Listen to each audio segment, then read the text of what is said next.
TV screen पर है। Breaking news इस समय की आपकी टीवी स्क्रीन पर है। बीजेपी के खेमे से इस समय की बड़ी खबर, बीजेपी के 2 और विधायकों का इस्तीफा।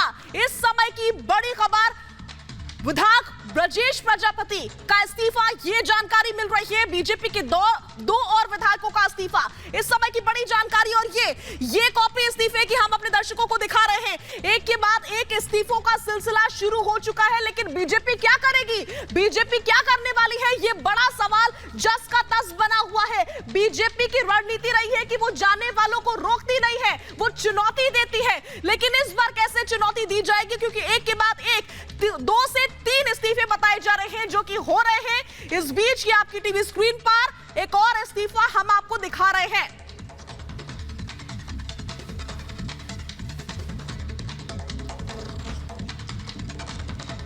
तो कुछ देर पहले खबर आई कि स्वामी प्रसाद मौर्य जो कैबिनेट मिनिस्टर हैं, उन्होंने इस्तीफा दे दिया। उसके बाद से खबर यह मिली कि स्वामी प्रसाद मौर्य नाराज थे, इसलिए उन्होंने इस्तीफा दिया। लेकिन उसके भी कई एंगल निकले हैं, लास्ट मिनट चेंजेस आखिर कैसे हुए, 5 साल बाद ही स्वामी प्रसाद मौर्य को इस्तीफा देना कैसे याद आया, और समाजवादी पार्टी ज्वाइन करना कैसे याद आया। इस बीच स्वामी प्रसाद मौर्य का क्या कुछ कहना रहा, वो आपको सुनवाते हैं।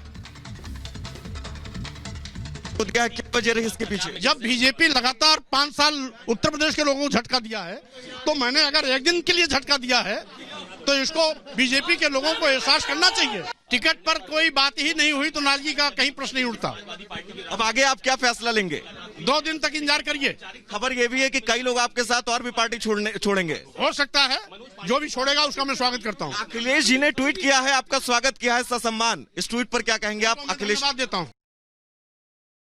प्रसाद मौर्य को आप सुन रहे थे रिपब्लिक भारत पर एक्सक्लूसिवली, जिन्होंने साफ कहा कि 2 दिन में कुछ और जानकारी सबके सामने आएगी, लेकिन 2 दिन का इंतजार अभी करना होगा। स्वामी प्रसाद मौर्य जो कि कैबिनेट मिनिस्टर रहे, उन्होंने इस्तीफा दे दिया है। हालांकि उनकी बेटी संघमित्रा बदायूं से सांसद है। संघमित्रा का अगला कदम क्या होगा, ये इंतजार वाली बात है। लेकिन अभी जानकारी मिल रही है कि बीजेपी के खेमे से कई और लोग इस्तीफा दे सकते हैं, कई और मंत्री हो सकते हैं जो कि इस्तीफा दे दें। साथ ही साथ स्वामी प्रसाद मौर्य के समर्थक हो सकते हैं जो कि पाला बदल ले, तो हो कुछ भी सकता है, क्योंकि राजनीति और आने वाले समय में उत्तर प्रदेश में विधानसभा चुनाव है। संकट खड़ा कर दिया है, क्यों ये फैसला लिया आपने?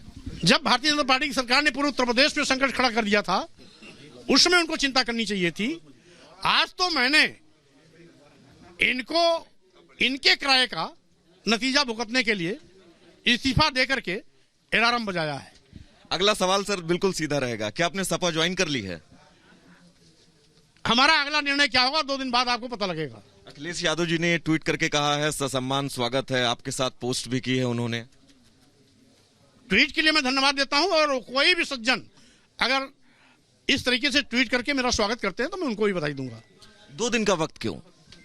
इसलिए कि मैं अपने कार्यकर्ताओं और समर्थकों से बात करूंगा, संवाद करूंगा, उनकी भावनाओं का सम्मान करते हुए अगला निर्णय लूंगा। क्या ये फैसला आपने एक दिन में ले लिया? आपने, जाहिर सी बात है, इसके पीछे पूरी भूमिका रही होगी, उसके बाद आज आपने पार्टी छोड़ी है, तो 2 दिन का वक्त और क्यों? स्वाभाविक रूप से इस निर्णय के पीछे 5 साल की पीड़ा है। दलितों, पिछड़ों के साथ जो इनकी उपेक्षात्मक रवैया रही है, उनके हितों के खिलाफ लगातार काम किया गया, किसानों की उपेक्षा की गई, बेरोजगार नौजवानों के साथ मजाक किया गया, छोटे लघु मध्यम व्यापारियों के खिलाफ इनकी नीति रही। उसको देखते हुए समय समय पर उचित प्लेटफॉर्म पर मैंने बात भी रखी, लेकिन इनके कान पर जो नहीं रहेंगी। नतीजा है कि आज इस्तीफा देकर मैंने हथौड़ा चलाया है। एक चीज और मैं आपसे पूछना चाहूंगा, अखिलेश यादव जी ने जो पोस्ट की है, जो तस्वीर है आपके साथ की, वो तस्वीर आखिर है कब की? अब ये कब की है कब की नहीं है तो नहीं मालूम, आजकल की तो नहीं है, लेकिन इतना जरूर है कि हमारा अगला निर्णय 2 दिन बाद आपको पता लगेगा। बीएसपी की तरफ झुकाव की उम्मीद तो नहीं है? 2 दिन बाद आपको पता लगेगा। अब कौन कौन और आपके साथ जो है वो आपके पार्टी छोड़ सकता है, क्योंकि लगातार देखा जा रहा है कई लोग इस्तीफा दे रहे हैं। सारी तस्वीर 2 दिन के बाद आपको मालूम हो जाएगा कौन कितनी संख्या में हमारे साथ लोग आ रहे हैं। एक खबर ये भी है कि आपके बेटे को समाजवादी पार्टी जो है वो टिकट ऑफर कर रही है, ऐसा कुछ है क्या सर? लड़ाई पूरे उत्तर प्रदेश की है, बेटी बेटा का कोई लड़ाई नहीं है। लड़ाई पूरे उत्तर प्रदेश की है, पूरे उत्तर प्रदेश की राजनीति। बेटी बेटा तो कल पैदा हुई है, लड़ाई तो मैं 80 से कर रहा हूँ। 1980 से लगातार मैं राजनीति में दलितों और पिछड़ों की लड़ाई लड़ रहा हूँ, और बेटे और बेटी दोनों बाद में पैदा हुई है। कहाँ आ गए बेटी बेटा? इसलिए जो इस प्रकार की बात करते हैं ये उनकी घिनौनी मानसिकता है, अपनी ओछी बयानबाजी करके अपने पापों को छिपाने की कोशिश करते हैं। एक सवाल और सर, स्वामी प्रसाद मौर्य अपने आप को इस विधानसभा चुनाव में कहां पर देखते हैं? 2022 के चुनाव परिणाम आपको बता देंगे कि स्वामी प्रसाद मौर्य क्या है।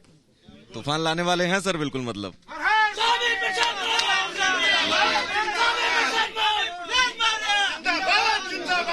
स्वाभाविक रूप से मेरा निर्णय